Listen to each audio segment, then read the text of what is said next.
Amados irmãos, boa tarde.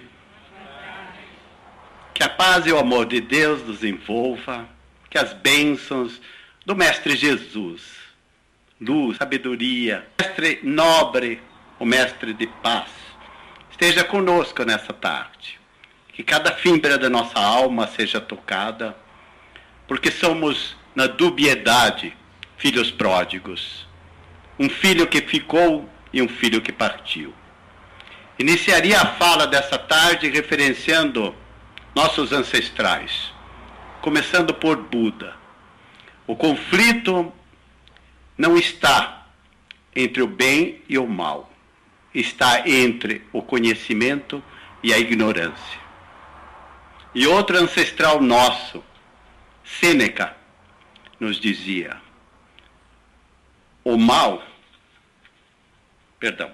o sofrimento faz mal, mas não é um mal. O sofrimento faz mal, mas não é um mal.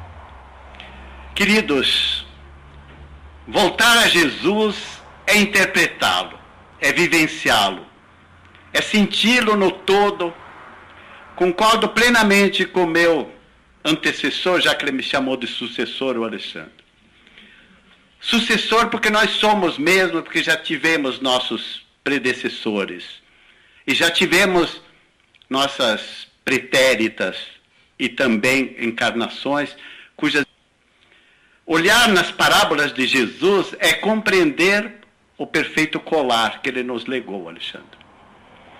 Eu carrego hoje 19 pérolas no meu colar. Não sei quantas vocês têm. Por que 19? Porque Joana d'Ângeles nos diz, nesse magistral livro, Em Busca da Verdade, que Jesus narrou 19 parábolas.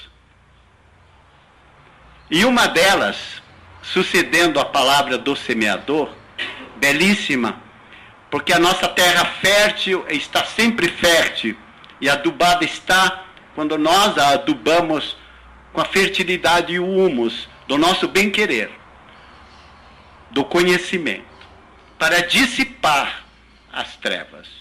E essa dicotomia, essa sombra e essa luz, o bem e o mal, gradativamente começam a se integrar e se harmonizar, para chegarmos ao conhecimento. E o conhecimento vejo-o como verdade.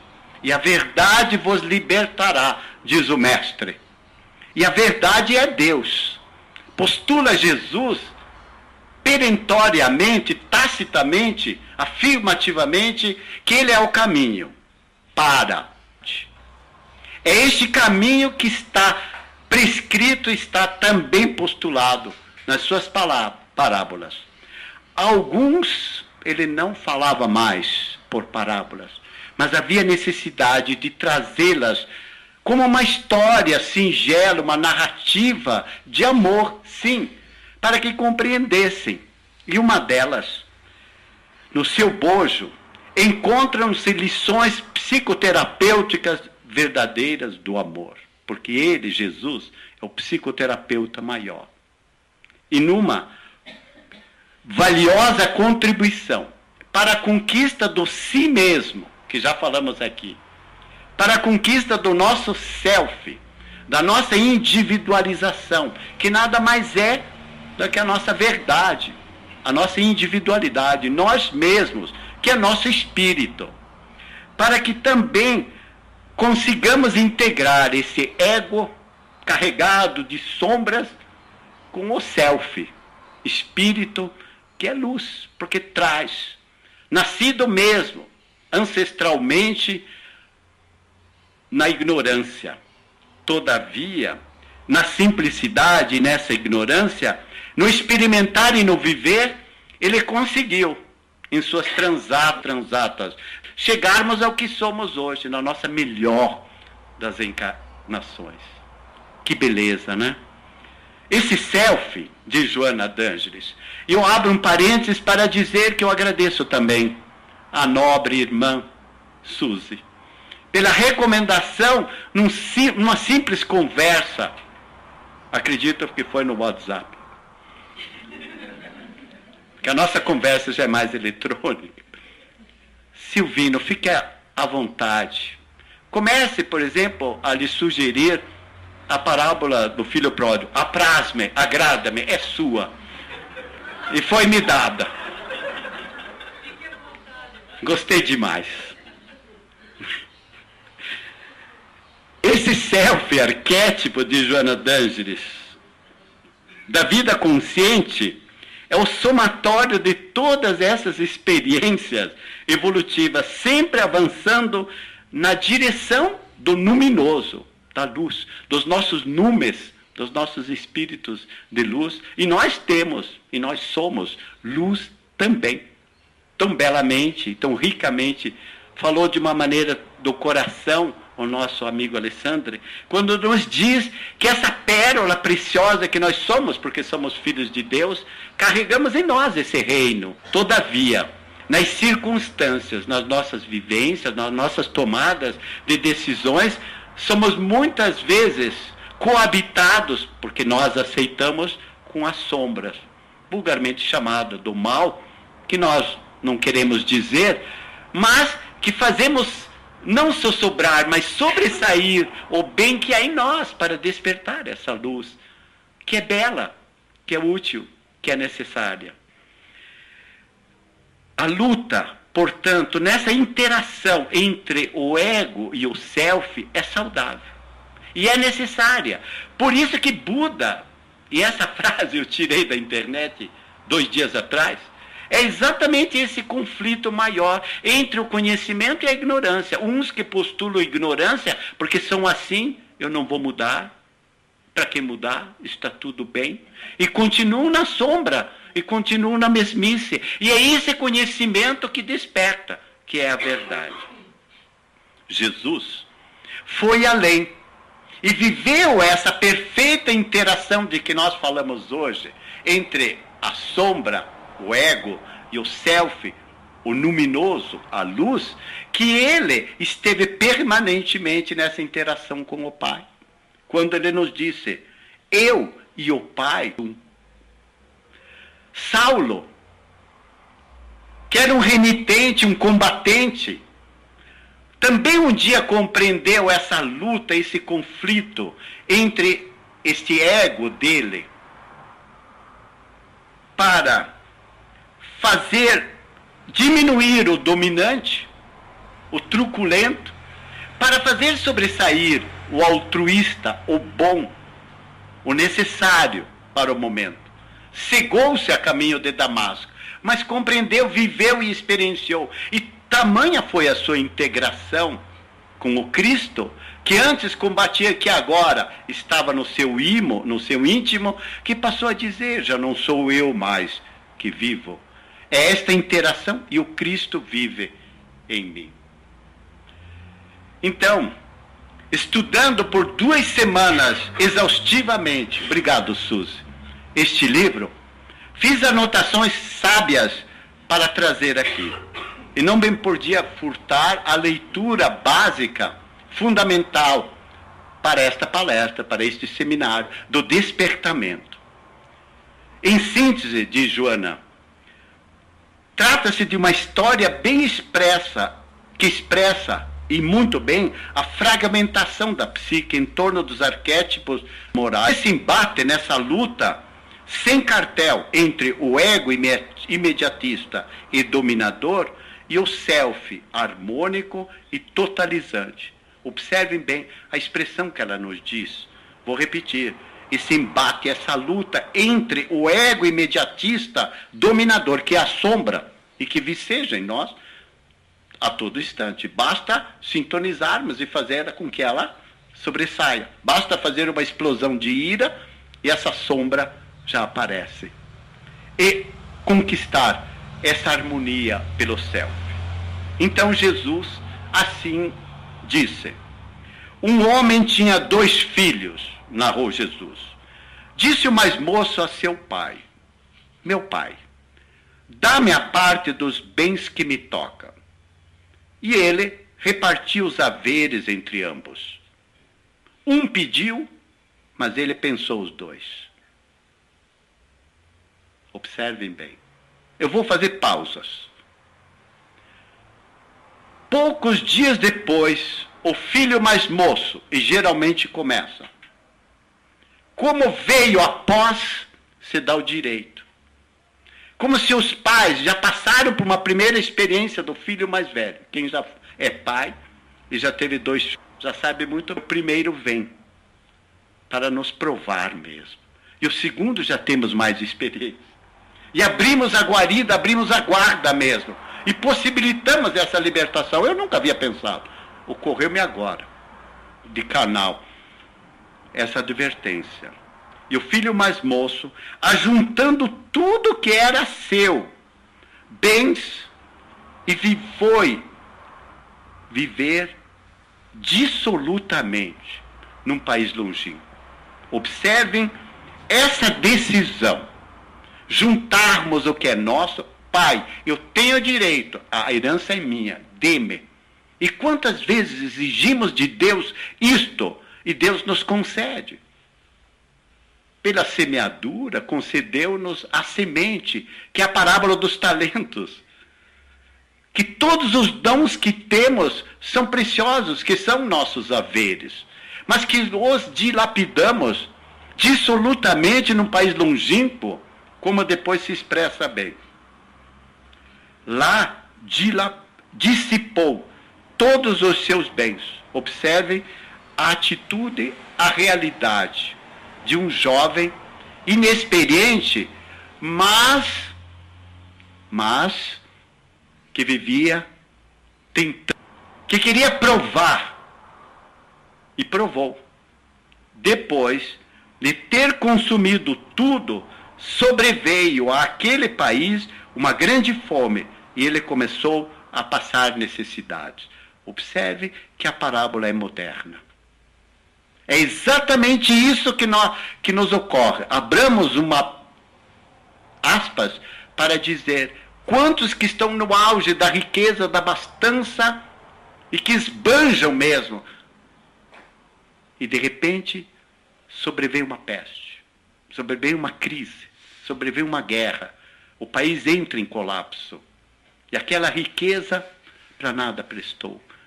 Porque sobreveio a crise pessoal, que já havia dilapidado, e sobreveio a crise do seu entorno, do país, da situação socioeconômica vigente.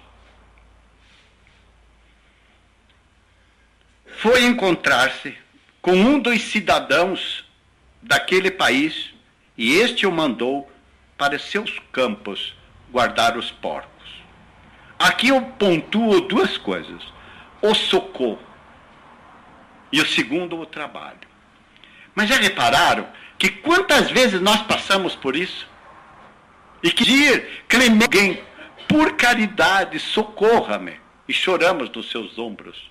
E nos debruçamos e pedimos piedade, conselhos, pedimos orações. É esse aconselhamento que foi encontrar num dos cidadãos. Não importa quem era. E fomos recambiados para onde? Para as pocilgas, guardar os porcos, cuidar dos porcos. E que muita gente franze a testa só de pensar que porco pode simbolizar a imundície? Será? Será? Pense nisso. Ali desejava ele fartar-se das alfarrobas, dos alimentos que os porcos comiam, mas ninguém lhe as dava. Tal era a penúria que nem sequer tinha o direito de comer o repasto dos porcos. Caindo em si, disse: quantos jornadeiros do meu pai têm pão com fartura e eu aqui estou morrendo de fome? É o cair em si. O livro trabalha num capítulo esse cair em si, que é o despertamento, que é a consciência, que é a realidade. Pai, observem, e eu aqui morrendo de fome. Levantar-me-ei. Isto está no Evangelho. Levanta-te, tome de tua cruz, vem e segue-me. levantar-me-ei. Observem bem, a atitude consciente, positiva, pontual, será: não, vou me levantar. E irei a meu pai, e dir-lhe-ei. São 3 verbos: levantar-me-ei, irei e direi. São atitudes positivas, não são vacilantes, são de alguém que já experienciou e que agora consciente amadureceu, era jovem ainda, e disse: pai, pequei contra o céu e contra ti, já não sou digno de ser chamado teu filho, trata-me como um dos teus jornaleiros. Observe a humildade, o reconhecimento, mas está aí a altivez, a dignidade de uma atitude, irmãos. Está aí, de um que era condenado inicialmente, agora que nos mostra o exemplo da altivez e da dignidade. Trata-me, porque já não sou mais digno. A confissão que fazemos ao Pai: Pai, misericórdia, perdoa-me. É exatamente isso. E o Pai disse-lhe: antes, porém, levantando-se, tomou atitude e foi para seu pai. Foi a deliberação. Levantou-se. Estando ele ainda longe, seu pai viu-o e teve compaixão dele. E correndo o abraçou e o beijou. Sobejamente conhecemos tudo isso, não é verdade? Não precisamos comentar. Disse-lhe o filho: na realidade, o que pensou, executa. Pai, pequei contra o céu e diante de ti, já não sou digno de ser chamado teu filho. O pai, porém, disse aos seus servos. Observe que ele não respondeu ao filho, ele tomou a atitude. É a bondade, é a misericórdia do pai. Ele não levantou o filho já estava em pé. Porque logo em seguida ele vai dizer, ele voltou, ele estava morto, ressurgiu. Ele retornou. Trazei-me depressa a melhor roupa e vestilha, e pondo-lhe um anel no dedo e sandália nos pés. Roupa, a melhor. Anel, nobreza. Sandália, firmeza. Pés firmes. Anel, nobreza. Roupa, dignidade. O que era o esbanjador passou a ser visto na mesma forma, na nobreza, na dignidade da roupa e na firmeza das sandálias. Pés firmes para caminhar. Trazei também um novilho cevado, matai-o, comamos e regozijemo-nos, porque este meu filho era morto e reviveu. Estava perdido e se achou. Observem, estava perdido e se achou. E começaram a regozijar-se. Esta é a primeira parte. Então nós vamos reconhecer nele, irmãos amados, alguma coisa muito pontual. Dividi o texto em 2 colunas. Do filho mais velho e do filho mais moço. Bem didaticamente. Então vamos voltar para o filho mais moço. O ego perverso, ingrato e rancoroso. Cheio de rancor. Concorda? Ao solicitar a herança que diz-lhe pertencer, deseja inconscientemente a morte do pai, porque era herança. E herança normalmente pressupõe a partida deixa. Mascara o conflito, porque quer desfrutar a juventude, quer viver o tempo todo nessa consciência de que ele tem os bens e que quer aproveitá-los. Mas, exaurido pelas ambições e prazeres, o leviano é surpreendido por quê? Pela solidão, pela miséria, pela perda dos comparsas. E Joana d'Angeli chama esses comparsas de os elfos.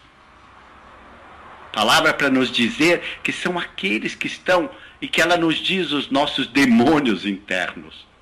Nós mesmos, dentro de nós, nossos companheiros, nossos elfos, que o exploravam. E aí veio a lembrança, veio a consciência, veio o despertamento e veio o sentimento de culpa que o exproba, que o condena. Já não sou digno. Pedirei a meu pai o agasalho, o abrigo, mas já não terei mais a mesma dignidade, porque eu dilapidei. E retorna. Porque já passou alimentando os poucos, porque experienciou a pocilga moral, a expressão é forte de Joana d'Anjos, experienciou a pocilga moral. É isso que nós fazemos tantas vezes. E num ensaio, num lampejo de luz, nesse despertamento, despertou para a autorrecuperação, para a autoconsciência e para a luz. E essas sombras perturbadoras, tanto no pai, quanto nele, e quanto veremos no filho mais velho, torna-se e converte-se na fissura da psique. E Jesus deixa transparecer nessa primeira parte o caráter terapêutico mesmo, de retorno à paz ou aconchego do lar. E o self, que é o ego unificado, o self unificado ao ego, é o caminho para essa autocura. Então isso vemos no filho mais novo. O desprezo que ele deixa também em veemência com o filho mais velho, que ficou trabalhando. O problema é seu. Se fica... Está escrito isso? Ou são nossas inferências? Não está escrito. Mas dá-nos o direito, e somos juízes, e condenamos, e julgamos, e inferimos. Será que foi assim? Mas denota. E esse arrependimento foi exatamente o bálsamo para a sua cura. A cura de quê? Da imaturidade psicológica, dessa infância. Então ele é a idade psicológica, denominada de infância. Depois nós vamos ver, logo em seguida, o que aconteceu. Quando voltou e foi chegando a casa, seu filho mais velho estava no campo. Quando voltou e foi chegando a casa, ouviu a música e a dança, e chamando um dos seus criados, perguntou-lhe o que era aquilo. Este lhe respondeu: chegou teu irmão, e teu pai mandou matar o novilho cevado, porque o recuperou com saúde. Que saúde é essa?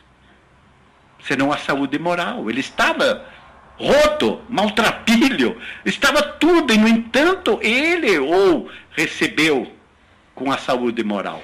Porque teve a altivez e a dignidade do arrependimento, da confissão e do retorno à casa. Ele, o mais velho, se indignou e não queria entrar.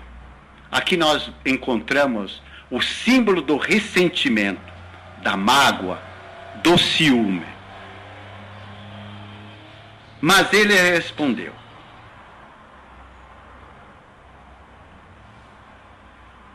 quando o pai lhe disse que procurá-los. Mas ele lhe respondeu: há tantos anos que te sirvo sem jamais transgredir uma ordem tua, e nunca me deste um cabrito para eu me regozijar com meus amigos. Mas quando veio este teu filho, que gastou os teus bens com meretrizes, tu mandaste matar para ele um novilho cevado. Observe a ironia, o desprezo para com o irmão. Quando este teu filho... Já repararam a leitura da parábola? Este teu filho, quantas vezes ouvimos a tua mãe, o teu pai, e são irmãos. Nós já fizemos isso? Não ousamos dizer a nossa mãe, o nosso pai, o nosso irmão, mas o teu irmão. Este teu filho é irônico, é desprezível, é ignóbil. E o pai lhe retrucou: filho, tu sempre estás comigo e tudo que é meu é teu. Entretanto, cumpria-me regozijarmos-nos e alegrarmos-nos, porque este teu irmão era morto e reviveu, estava perdido e se achou. Então, velho, Que diz Joana d'Ângeles, didaticamente? Sombra cruel faz dele um miserável, que o inveja a sorte do irmão, tem ciúme da atenção do pai. Concordam? O tempo todo. Revolta-se pelo conflito de inferioridade, pelas torturas do seu psiquismo. Eu não tenho direito nem um cabritinho para fazer festa com os meus amigos.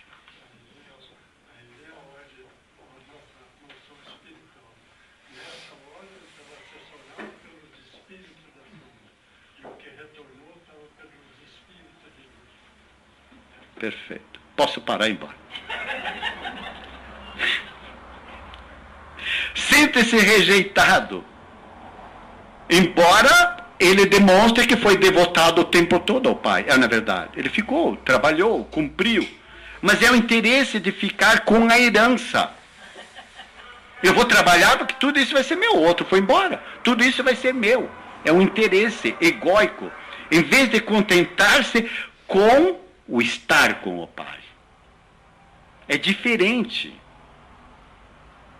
E queixa-se. Nunca recebeu nada. Mostra uma projeção inconsciente da raiva guardada pelo abandono do irmão. E não quer participar da...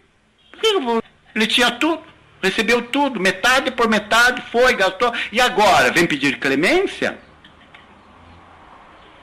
É o protótipo do ego desconcertante. E que desconcertante? Quando retornou o irmão, de quem se encontrava livre, observe, ele partiu, graças a Deus, agora estou livre. Ressentiu-se, desmascarou-se, apresentando o outro eu, o demônio interno, amoral e indiferente. Observem as expressões fortes, demônio interno, amoral e indiferente de Joana d'Ângeles. No irmão mais velho, nunca se preocupou em saber como retornar o irmão. É, na verdade, nunca. Não está. Se deu lugar à mágoa, porque não foi consultado. Submetia-se ao pai, mas não o amava, quanto fingia, porque o censurou. Você não me deu nem sequer um cabrito. Ressumando o sentimento, fazendo sair tudo isso dentro dele, de recusa inconsciente, jamais, etc.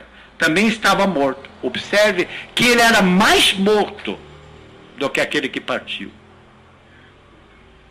Envolto pela sombra ameaçadora e criminosa, os sentimentos doentios trabalhando exaustivamente.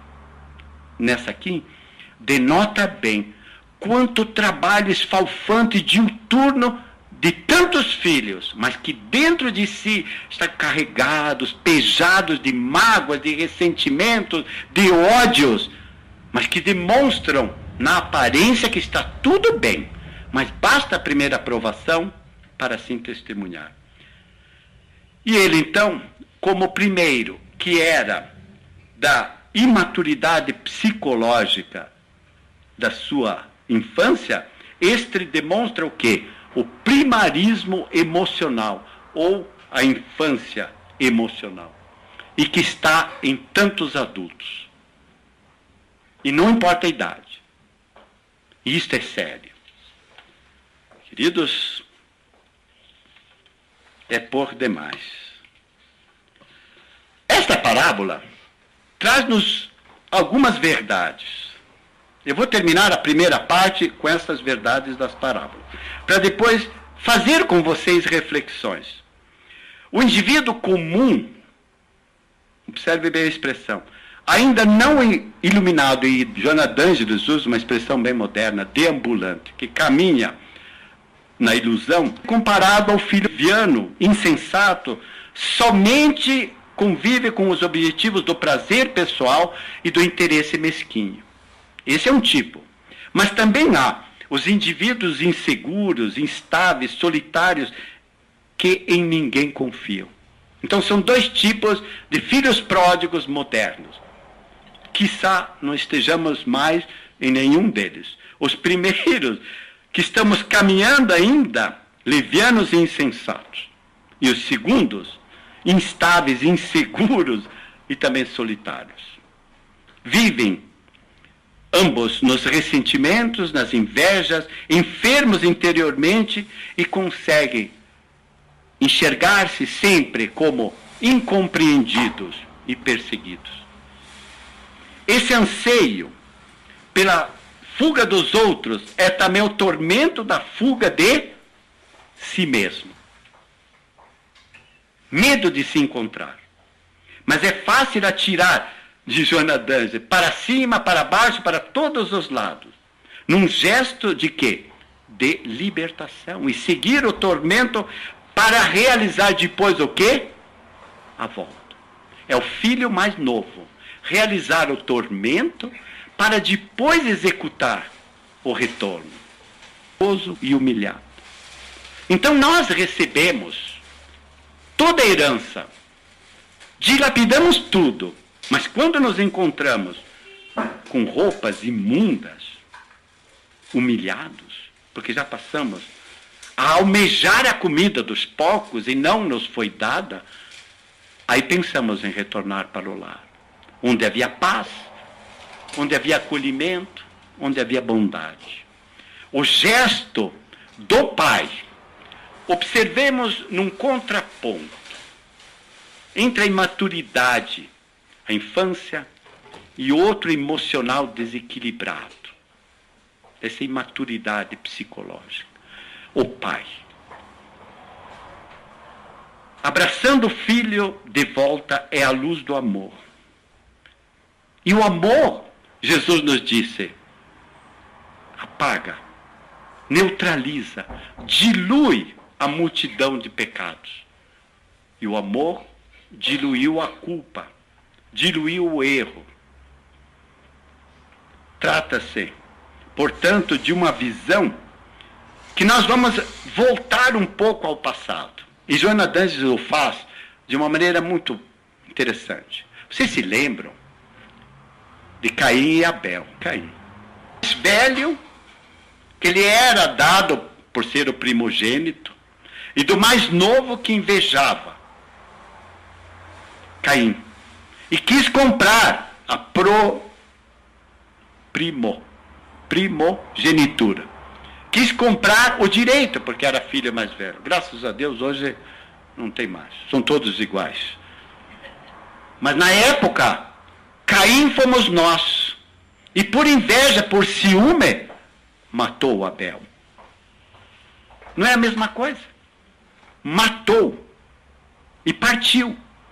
Partiu porque também era um criminoso. E o outro morreu e partiu também.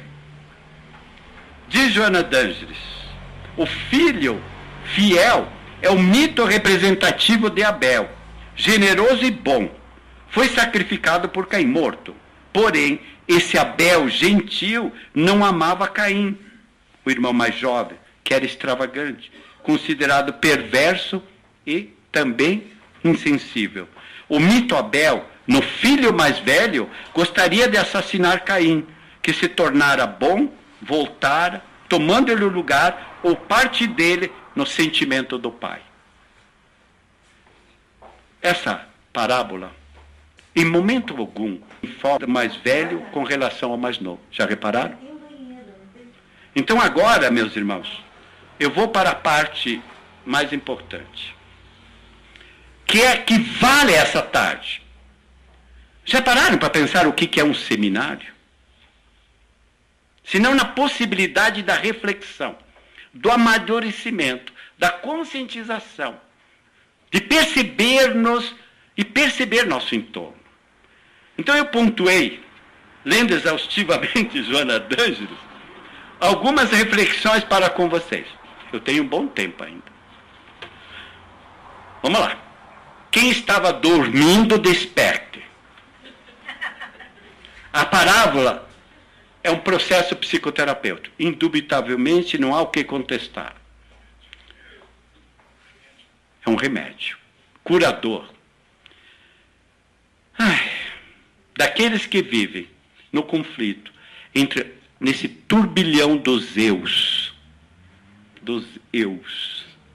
Por isso o remédio. E isso nos traz a infância emocional. de que nós ainda não amadurecemos. Esta é a primeira reflexão. A segunda, quando o filho pródigo se apresenta em situação deplorável, tendo seu pai, nele há uma grandeza ética, moral, dignificante. Concorda? É uma dignidade, é um reconhecimento que o torna elevado, que o dignifica. Em vez de quando parte carregado de muitos valores, amoedados, bens, joias, volta como apequenado, porque vazio dos objetivos existenciais. Então ele dilapidou tudo. Disso, Joana d'Ângeles conclui: as conquistas de fora não conseguem preencher os vazios existenciais. Esta é a primeira verdade que eu gostaria que nós refletíssemos. Não adianta amoedarmos, juntarmos posse, dinheiro, heranças e usá-las de todas as formas, se retornamos estopiados, apequenados, sem valores morais. Mas era a realidade. Ele começou de fora para dentro. O Alexandre falou muito bem. Doá-lo amor e da autoestima. Os acidentes de percurso, e esse é um exemplo do filho mais velho, fazem parte de todo o procedimento para da consciência. E já repararam que a doutrina nos concita, nos chama a atenção o tempo todo para esse despertar da consciência? Chega, amados irmãos, direi num tom mais eloquente, chega de historinhas melífluas, palavras adocicadas. É hora da verdade. É hora da consciência. É hora do despertamento. 2000 anos foram passados e nós tivemos o privilégio de adentrar no terceiro milênio. O milênio da intuição, da sensibilidade, da afetividade, da percepção e da intuição. De reconhecimento do nosso interior, da nossa individuação, do nosso self, do nosso si mesmo, dos nossos valores intrínsecos. É esse despertar desta consciência que nós clamamos. Não importa se aqui há poucas pessoas comparadas com tantos bilhões. O importante é que estamos repletos de tantos ouvintes anônimos e para muitos imperceptíveis que já foram filhos pródigos como nós os fomos e que já fomos também filhos abnegados como ficou, trabalhou, se devotou. E hoje vivemos também mortos, carregados da mágoa, do ressentimento e da culpa. Mas então, indispensável é compreender-se que o pai sempre deseja encontrar o filho perdido, naquele que partiu e o filho perdido que ficou. Sexta consideração. Abre um parêntese para Joana d'Ângeles, num capítulo também aqui sensacional, das más, das ingênuas interpretações dos ensinamentos do Cristo. E nós, que vivemos em casas espíritas, e nós que estudamos nas casas espíritas, e nós que nos dizemos palestrantes, pregadores, conscientes, estudados, letrados, lemos todos, o Pentateuco até os modernos, Haroldo Dutra, de quem somos, como lemos os magnânimos, benfeitores espirituais, nos achamos doutos em tanta sabedoria e conhecimento, todavia incipientes, nulos, parcos da boa conduta moral. Por isso o despertar da consciência. Perdoem-nos a firmeza do dizer, mas é hora, e a hora é... E por isso que levam tantos incautos, invigilantes, a viverem o que o nosso preclaro palestrante anterior falou da falsa humildade, de que se carregam e são subservientes a tudo quanto padres, pastores, pregadores dizem para não se amar. E por isso mesmo as casas espíritas estão mudando. para transmudar. Não apenas o suficiente de adentrar as casas espíritas, qual retorno quando estropiados, para buscar o socorro, o tratamento, para buscar uma palestra pelo conhecimento, para levar a água fluidificada e tomar o copinho de água fluidificada e basta. E viver as outras 23 horas locupletando-se com os prazeres, que são fugazes, que são transitórios. Por isso, diz Joana d'Ange que é preciso libertar-se de que a humildade deve ser vivida em forma de desprezo por si mesmo. Essa era a humildade que pregava. Que você tem que se anular, que você tem que se desprezar, que você tem que te chicotear, ao invés de você se dignificar, de se auto-amar, se autoconhecer, se auto-eliminar, se autotransformar. E observem que essa crença de inculcar nos outros essa falsa humildade, pelo desprezo de si, pelo desprezo dos valores, leva a 4 autos nefastos. Guardem bem, por favor. O autoabandono, a autodesconsideração, o autodesprezo e a autorrejeição. Isso é terrível. Isso é colocar-se a pequenar-se. Não na dignidade, mas naquela pequenez que é tola, humildade tola, que não engrandece. Porque ele se autoabandona, se desconsidera, se autodespreza, vem a autopiedade, a autocomiseração e finalmente se rejeita. Isso precisamos mudar radicalmente.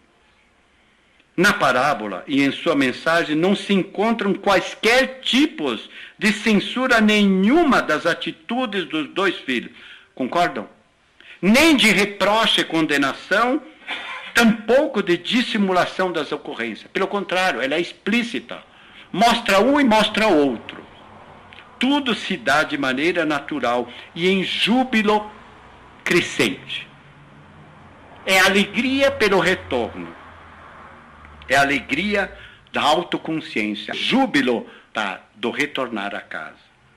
Diz Joana d'Ange, guardei dessa frase, o corpo é ainda um animal, algumas vezes insubmisso, que necessita de rédeas de aprendizagem para a disciplina espontânea e comportamento correto, que o direciona de acordo com as necessidades desse self criativo a caminho do estado luminoso.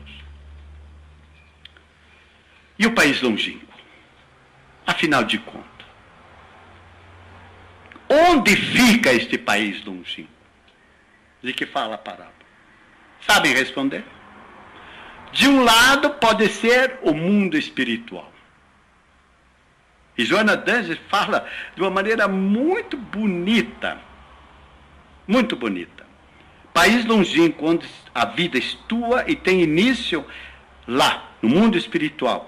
O crescimento para nos dar as sucessivas oportunidades reencarnacionistas, mesmo quando o viajante se encontra no país terrestre. Então, o país longínquo pode ser o mundo espiritual para os que necessitam retornar para o mundo terrestre, quanto pode ser do mundo físico, ora presente, na nossa vivência, necessitados ainda da aprendizagem espiritual. Porque Joana d'Ange diz, é lá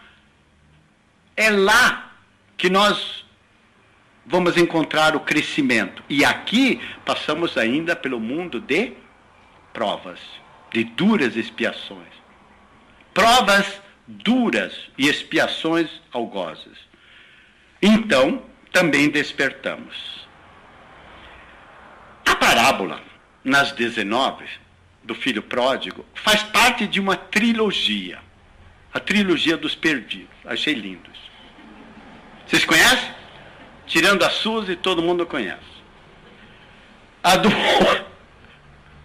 do bom pastor, que vai procurar a ovelha perdida. É a primeira, a trilogia. A segunda, da mulher que perdeu a dracma, a sua moeda, o seu dinheiro. E a terceira, obviamente, a do filho perdido. Então, a trilogia dos perdidos. Mas é também a tríade do encontro. Do encontro da esperança, do encontro da misericórdia e do encontro do júbilo. É este lado bom. É o encontro da esperança. Ele foi até achar a ovelhinha perdida. Não importa, as 99 estão seguras. Risco, como todos seguros aqui nesta casa. Mas há uma perdida, eu vou em busca dela. E enquanto não achar, é a alegria, é a esperança, é o júbilo, é esse encontro. E o Pai misericordioso, que ama da mesma forma aquele que foge para encontrar a sua autorrealização e fracassa, quanto o outro que fica vivendo emocionalmente distante do carinho e distante do sentimento. Estava próximo ao Pai, mas não com o Pai. Observem bem. É esta percepção, irmãos. Não se refere, portanto, a este filho ingrato que ficou distante na sua conduta formal. E Joana d'Angelo vai mais além. Ela diz das religiões formais, das igrejas formais, que pregam condutas, mas não pregam mudanças. Está morto na fidelidade, mas apenas é interesseiro. Não se refere àquele que retorna humilhado, mas usa a expressão e refere-se àquele que diz: esse teu, o que teve a coragem de partir. Meus amados, quantas vezes dissemos, esse que partiu? Não abra as possibilidades do outro partir. Que havia dentro dele o desprezo, o ciúme doentio, o sentimento de vingança, os sentimentos ressequidos, emocionalmente mesquinho e distante. Agora, nós vamos culminar. Para a maior grandeza do que Joana d'Angelo nos diz. Assim sendo, a terapia saudável foi o amor do Pai. Sua compreensão e misericórdia, sua paciência e confiança na força do seu afeto. O pai devotado levou o filho ressentido para dentro de casa, uma viagem interna, ao encontro do self, e o aproximou do irmão arrependido, do Caim ressuscitado. Levou o mais velho ao encontro do Caim ressuscitado. Para esse encontro, observe o que Joana d'Angelo nos diz, na página 50. Assim sendo, olharam-se por largo e silêncio tempo de reflexão, superando distâncias emocionais, culminando em demorado abraço de integração dos dois eus, num self coletivo, rico de valores e sentimentos morais, entre as lágrimas que limparam as mazelas, as heranças lamentáveis do ego soberbo e primário. Para finalmente encontrarmos o amor, que é a terapia eficiente, que necessita também de estímulo, de despertamento, que necessita do trabalho, que necessita ser aceito. E esse amor precisa da reciprocidade. Precisa do encontro dos dois irmãos. Precisa do abraço dos dois irmãos. Precisa a sombra com o meu si, com o meu self, se encontrar, se abraçar, chorar, para limparem as suas mazelas internas. A vida é sempre um poema de júbilo, de alegria. E as três parábolas dos perdidos sempre retornam à mesma expressão: regozijemo-nos. Perdido foi encontrado. A outra foi achada, a dracma. E o filho morto reviveu, retornou. É sempre júbilo, é sempre esperança. E na página 126, ela diz: É identificando o erro que se aprende a melhor maneira de não o repetir. Então já nos diziam-nos, nos bancos acadêmicos, que é na tentativa e no erro que nós aprendemos. E Joana d'Angeles reforça, é identificando é que se aprende, para não mais repetir. O que denominamos como erro, no entanto, trata-se de uma experiência incorreta. Que eufemismo maravilhoso, né? Para dizer, não, foi uma experiência errada. Antigamente fala, eu pequei. Hoje é uma experiência incorreta. Suavizado. Abrandamento. Aquela que nos ensina a como não mais proceder dentro dos seus parâmetros, terminando por ser valiosa contribuição para nós e para a nossa evolução. Mediante esses ensinamentos, é possível pela reflexão voltar-se para o mundo interior, encontrar-se e voltar à residência. Que expressão mais bela! Residência da alma. Jesus, amados irmãos, que convivia com as misérias alheias manifestas nos afligidos, nos ensinou a importância do ser e não do ter. A coragem de cair em si mesmo. A coragem de recuperar-se. A coragem de se encontrar-se. Jesus, dê-me sempre essa lucidez. Para compreender, Senhor, que o conflito maior não está entre a sombra e o céu, entre o bem e o mal. Está ainda, Senhor, porque eu continuo simples e ignorante, mesmo após milhares de anos, e não despertei para o conhecimento. E não despertei, Senhor, para a verdade. Então o conflito maior, diz Buda, meu pai, 3.000 anos antes de Cristo, que está exatamente entre o conhecimento e a ignorância. Mas alguns propalam e dizem de boca cheia que nascemos simples e ignorantes e continuam a se considerarem simples e ignorantes. E evoluímos.